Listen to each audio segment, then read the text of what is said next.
What is going on, guys? Today we are going to be assembling an Xbox Mini Wheel. This is for the newer Xbox One S controllers. We pulled the files from Thingiverse, a thing number down in the bottom right corner, and a big shout out to user Pixel2 on Thingiverse. Pixel2 is the original creator of the Xbox Mini Wheel, so kudos to him. And if you want to make your own, please check out Pixel2's file on Thingiverse.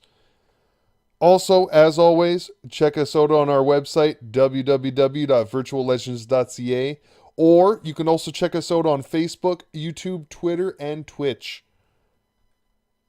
If you play Xbox, watch to the end of the video, and hey, grab our gamer tags.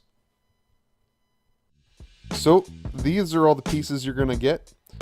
First piece you're going to need is your steering wheel frame. You're also going to get a steering wheel. Now, I've already put the bearing on the back. You're also going to get your rack. This is going to enable it to move left and right with the gears that are on the back of the steering wheel. And this is going to be your pivot clip. This is what's going to clip onto your actual left thumbstick. First thing you're going to need is your frame. Then you're going to want to grab your steering wheel. I already have the bearing attached, like I said. The bearing just snaps onto the back. It'll just push in place there. Then you want to grab your rack and make sure to center it between the gears before you snap it in place. I kind of fumble with it here, but it does just push into place. You want the flat side down. As you can see here, you want the teeth just to line up there. Give her a quick test. As you can see, I push it all the way right and left. The last step of assembly is you want to snap your pivot clip onto the end of the rack. So just push on like so. There is a flat side, and I have the flat side facing towards me.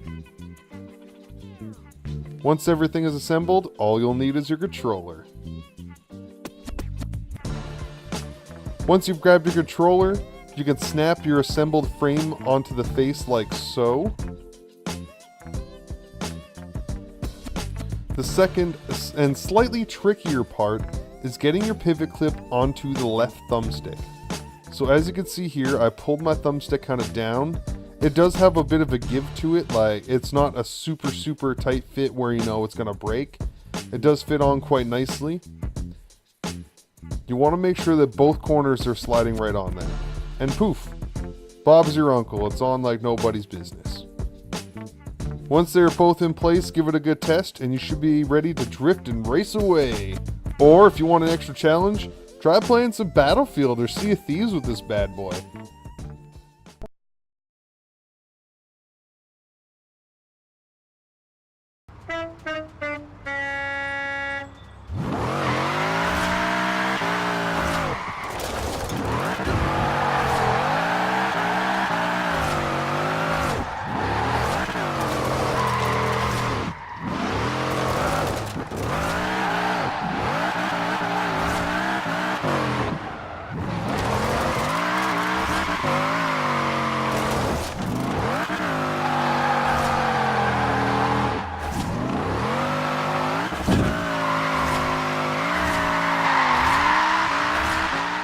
Overall, it works pretty good. It takes a bit of getting used to, but it's definitely a different experience. Something I did find was that you should make sure the pivot clip is positioned so that it pulls directly to the left and right. When I first put it on, I noticed that it was slightly pulled down, which affected the overall responsiveness. So you can kind of turn it a little bit, just make sure that it's going to pull directly left and right. You also won't be able to fully rotate your right stick.